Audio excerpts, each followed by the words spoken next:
Hi, everybody, and it's great to see such a great crowd out here in support of Lucas. I'm just going to make a few comments, but first I would like to introduce, and this is not unlike a Silicon Valley Leadership Group event, okay, who here isn't a public servant in some capacity? But so let me go through a quick list. We're going to use the SVLG thing, one clap, in a synchronous clap per person, and we'll try and get through the list. So, first, Jesse Cupp, the Visual Arts Committee member. Good. Ellen Kamei, the Environmental Planning Commission. Jamil Sheikh, Downtown Committee. Mary Yen, Downtown Committee. Pamela Baird, EPC. Greg Unangst, Bike Ped. Josette Langvine, HRC. Representing Senator Bell's office, Alex Ware. Representing Senator Wajkowski's office, Andre McApin. There you go. All right. Jose Gutierrez, Mountain View Wisdom School District. Juan Aranda, former Mountain View School District. Richard Nguyen, Campbell Union School District. Sanjay Dave, candidate for the Mountain View Los Altos High School District. Bill Lambert, Mountain View Wisman School District. Gustav Larson, Sunnyvale Vice Mayor. Russ Melton, Sunnyvale City Council candidate. Ken Rosenberg, Mountain View Vice Mayor. Ann Schneider, Millbrae City Council. Ellen Wheeler, Mountain View Wisman School District. Corey Wolbach, Palo Alto City Council. Mark Berman, Palo Alto City Council and candidate for the 24th Assembly District. Vicki Vinker, candidate for the 24th Assembly District. Joe Samidian, well, geez, what hasn't Joe done? But currently, he's back on the Board of Supervisors. All right. So, I just wanted to... Just wait.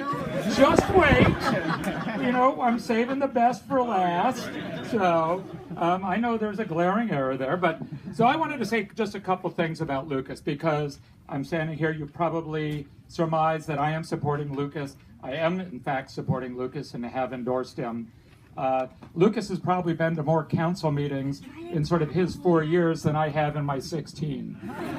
Okay, I'm overstating a little bit, but Lucas has been to more city meetings than I have because he probably goes to every other meeting that's going on in the city. And so we've gotten to know each other. I've supported him. He's done great things on our Human Relations Commission. I think between he and I think Ken Rosenberg, they got our Civility Roundtable going, which has been a really fabulous thing. So I'm really proud to support Lucas.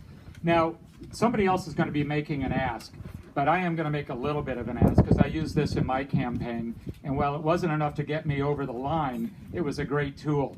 If you get asked to participate in Voter Circle, which is a great outreach tool, sign up and do it. It's a great way to expand your network. So many times people will say, oh yeah, I'll write 5 notes to colleagues of mine and encourage them to vote for Lucas. This goes into your whole database. Don't worry, it's not scary. But it really enables you to reach out to people who are voters because it matches your database against the voter registration records.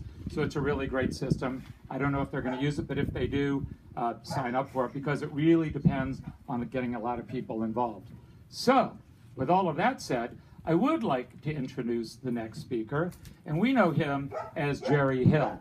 But Jerry Hill has been known as a businessman, a neighborhood leader, a city council member, a member of the Board of Supervisors, a member of the State Assembly, and of course, a member of the California State Senate. I've had an opportunity to work with Jerry over the years in my capacity as president of the League of California Cities. I found Jerry always willing to listen, to hear both sides of an issue, to change his mind, which is not a bad thing in politics. You don't want to be a flip-flopper, but you want to be able to change your mind when you find out new facts. And the funny thing is if you don't want people to change their mind, why do we spend so much money on lobbying? So the whole point of lobbying is to change people's mind. But Jerry has been a great senator. He wasn't always representing Mountain View, and even though he is from San Mateo County, I am proud to call him, and we should be proud to call him, our state senator, Senator Jerry Hill. Thank you for that wonderful introduction, Mike. And you're right, we sometimes change our minds. We should change our minds, but we're not going to change our mind about that. All right. That one is that's in gold, that one is. Yeah. It's I can't believe the crowd today, all the elected officials. This is wonderful. On a holiday weekend, I thought people would be, on their way someplace or getting away from this weather to some either cooler weather or hotter weather. But it is wonderful to be part of this kind of conversation today. And when I talk with Lucas, and I've known him for quite a few years now, and when he's talked about running and his interest in running, we all kind of sit back and we have this kind of process we go through before we support someone. We always kind of look at what are the issues, what does that person present to us, to the community, that makes us want to choose them over someone else, or what makes them best. So I started thinking during the process of what about Lucas? Well, he's a native Mountain Viewing. I mean, he's from Mountain View, native there. So he has the foundation. He has that basis of a community. He has that love of community. And so that was the first thing. And then I looked at the values that he has. The values, how he has prioritized the work that he has been doing. And what are the issues that he considers important? And you look at, as Mike said, he's now chair of the Mountain View Human Relations Commission. So he values human rights. He values those issues that are dear to our country, our Constitution, and why we're such a great nation. So that's important. And then he sits on the VTA advisory committee. So he's a part of the VTA advisory committee. And in that transportation, we know how important that is in this guy. There's another priority that he has. Transportation, something that I think is crucial to all of us and certainly a priority of mine. And then you look at the work that he's done as the League of Women Voters. He was part of their housing committee. So you take the League of Women Voters Housing Committee. What's another issue that's so critical in our area today? Housing. Another one of those threshold issues that's important to me, and I think important to you as well.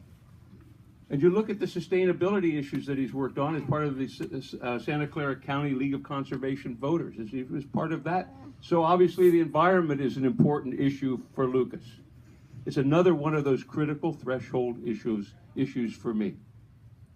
And what I thought was so unique is the work that Mountain View did in terms of their Disclose Act. That Mountain View was able to do something that we can't do in Sacramento. We've been trying, we're getting close. Every year we get closer, but it hasn't been done. And the Disclose Act it's really for transparency and campaign contributions, especially for those independent expenditures. So you know who's behind a candidate, where that money is coming from that's pushing and supporting a candidate. Well, Lucas was instrumental in that effort in Mountain View. Another one of those threshold issues, transparency, good government. All of those things I look at to think about, to rationalize in my mind, and to really a thought process as to why I think Lucas would make the best candidate and he would be an outstanding city council member for Mountain View. There's no question in my mind. That's why I'm here today. I think that's why you're here today, because you know there's no one better. There's no one who has spent the time, there's no one who is committed to the right things for Mountain View and for the region. It's not just about Mountain View, as we know, and he has that experience. So for someone who hasn't been in elected office, this gives him and us that opportunity. He has the experience, he has the knowledge, he has the foundation, and he has all of us. That's what it's going to take to bring the next council member to Mountain View to sit on that dais and make those decisions. I'm so honored to be part of this today, so honored to support you. Lucas, you are the best. Now I present the next city council member to the city of Mountain View, Lucas Ramirez. Thank you, Darren. This is incredibly humbling. Deb Henningsen, our host, had told Emily Ramos, and Emily is my campaign manager, that she could comfortably fit 75 people. So naturally, we have way oversubscribed, and 100 people have RSVP'd. It's incredible. I do want to thank Deb and Emily and everybody else who has volunteered their time to make possible. I I want to thank especially Mike Kasperzak and Sherry Hill for speaking. Mike, I'm really grateful for your support. You know, of all of the members of the Mountain View City Council, no one, I think, has a greater appreciation for process and a stronger understanding of as broad a range of issues as you do. And having you vouch for me is incredibly important and valuable. Thank you. And Jerry Hill, what drives you, I think, is what drives me, right? You see an injustice, you see a problem with government, and you are driven to fix it. And that I want to be able to emulate you in the advocacy you do on our behalf in the state Senate. And you do it even though sometimes it's incredibly politically difficult. And I want to make sure I have that same courage when I'm sitting, at the dais making very difficult decisions as well. Thank you. I want to speak if you will indulge me 1 minute. I also want to give a shout out to Joe Simidian. It is very rare in American politics for a politician to win an election with 112% of the vote. And he was able to do that last month. And I'd like to think that I played a small part in delivering him the 247,000 votes he got from Mountain View alone. So thank you, Joe. Thank you for being here. So I want to speak very briefly about why I'm running. You know, what are the values that drive me to support the policies that I support, that compel me to stand before you and ask audaciously, will you support me for Mountain View City Council? We are blessed to live in a high opportunity area. We have in great abundance the high quality services, programs, and amenities that enable our success. It's the engine that can drive people out of poverty and into prominence and into affluence. And it's something that is not unique, but there are very few places like this in the country. It's something that we have to preserve, as beneficiaries ourselves. I myself have benefited from the kinds of opportunities that living here afford residents, even those of us who come from very humble beginnings, come from a family of very modest means. And despite that, if you work hard and if you have an incredibly supportive family the way I do, my mom is here. She is not political, and it's incredibly. I'm grateful for everything that you've done for me over the course of my life, and now to support me here is incredibly meaningful. Thank you. But you come from that background and recognize that it's made possible because of the place we live. Makes me want to ensure that future generations, that other people with my kind of background can also benefit from it, can also climb out of poverty, and do things as audacious as running for city council or starting a business or whatever. But the difficulty is that it is becoming increasingly inaccessible to people like me. It's great to have high quality programs and amenities and wonderful infrastructure, and we understand that accounts for the premium that we have to pay, to be able to live here. But when things begin to go way out of control, the cost of living, housing especially, then people who come, from very modest means, people of color, low-income people, lose the opportunity, or denied the opportunity, I would say, to be able to get out of, move past those very modest means and into the middle class, move up the social ladder. And so I would argue that it is incumbent upon us to preserve that access. We should certainly, take part and benefit. This is an economy that I would like to think everybody can benefit from, and not just, close it down and say that only we should benefit from it, but open it up, allow other people to come in, people from very humble origins, people who would like to come here and contribute, to partake. And that means asking some very difficult questions, I think, over the next several years about how best can we accomplish that. That's something that I'm very interested in working on with what I think is one of the more progressive councils in the peninsula. But these are, again, very difficult questions, you know, addressing the character of our community. What does that really mean? Is it you know, just the buildings, or is it the people who live in the community who make it as phenomenal and wonderful as it is?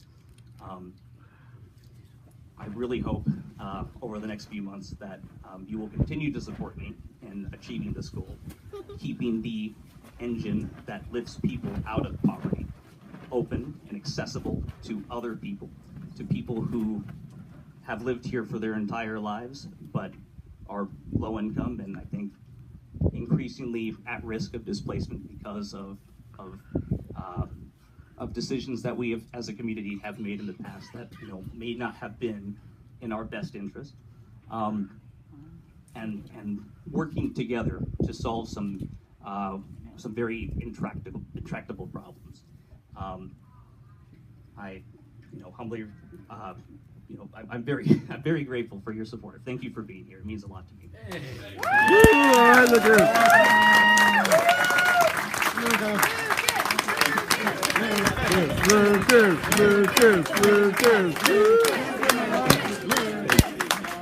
I would like to pass the mic now to a very dear friend of mine, Corey Wolbach from the Palo Alto City Council, who would like to speak a little bit about this campaign. Thank you all very much.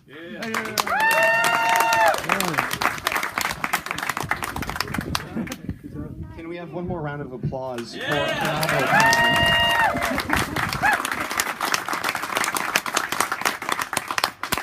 Lucas asked me to come ask you for money, and I will. And I will do so with zero shame.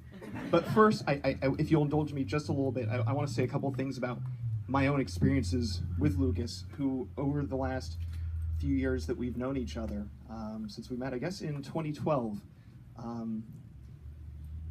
who's become one of my best friends, and who has fought behind the scenes for all of those issues that Senator Hill mentioned earlier, and a number of others that we could go on all day about. We once put together a list of all of the civic organizations Lucas either is on the board of, or is a member of, and an active member of, and has contributed to, and the number of progressive elected officials in the region who he has helped out on their campaigns, and it was multiple pages. It was we were losing track because he has given so much for so many organizations, people, causes, and taken so little credit in the process. And to me, that's the difference between a politician and a statesman. Yeah.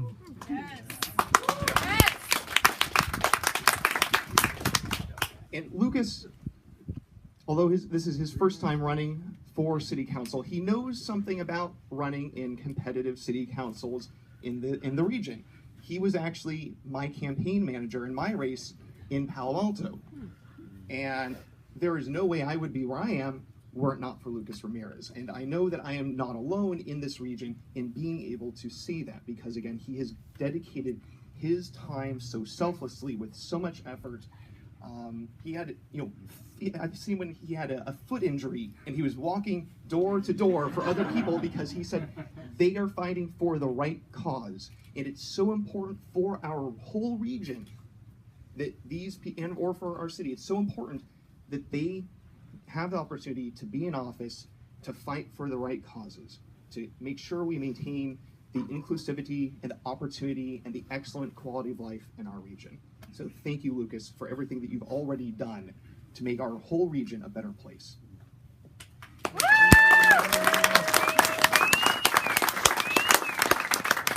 Now, because Lucas and I both know something, and a lot of people here know something about what it takes to run and to win in a competitive city council election, I'm going to talk about money. I'm going to talk about other ways that you can invest as well if money isn't something that you can contribute. But I would venture to guess that even if it's only $5 or $10 or $50 or $100, whatever it is that you can donate, please do so. You can talk to Emily Ramos, Lucas's campaign manager, right back there, or Andre Macapinlock, who will be at the door upon exit if you would like to contribute money, and please do, because it does take resources to pay for lawn signs, to pay for mailers, to get your message out, to pay for the flyers that volunteers will carry door to door with Lucas to spread the message about why his candidacy is so important. It does take money, so please, I will actually make a big ask. Whatever amount you are considering donating today, please double it. This is a competitive election. More and more people are stepping into the race. It will be a hot race, but we know at least one candidate who has to win and rise above this tough field. And that's going to take those resources. It's going to take the financial resources, but it's also going to take our time. And everybody's demonstrated their willingness to provide their time to support Lucas today, but it can't stop here because Election Day isn't until November. Well, actually, because of mail-in ballots, Election Day is actually a month long and it'll start in October, but we still have a few months to go. And your time will be needed again, whether that is hosting another event for Lucas, knocking on doors for Lucas, making phone calls for Lucas, telling your friends about Lucas, whatever it is that you can do, something you think of today or something that comes up as an opportunity in the future, whatever you can do to contribute your time, not just your money, to help Lucas. So please talk to Emily Ramos, again, Lucas's campaign manager, who is amazing in her own right, and I could talk about all day. But Emily Ramos, you can talk to her about signing up to volunteer, and you don't have to commit to what it would be right now, but just say, I'm interested in helping. I want to help. Give me a call, send me an email, let me know how I can help. Please do that for Lucas. Please do that for Mountain View. Please do that for our region, because here is a serious, experienced, progressive candidate, and our region and this city would be worse were he not on the council for the next 4 years. So please support Lucas in every way that you can. Enjoy the party. This ends the picture. Take him from the big money, give generously. So did you hear? Where are the envelopes? Where are the envelopes? They're at the entrance at the You can't get out unless you get one. Right.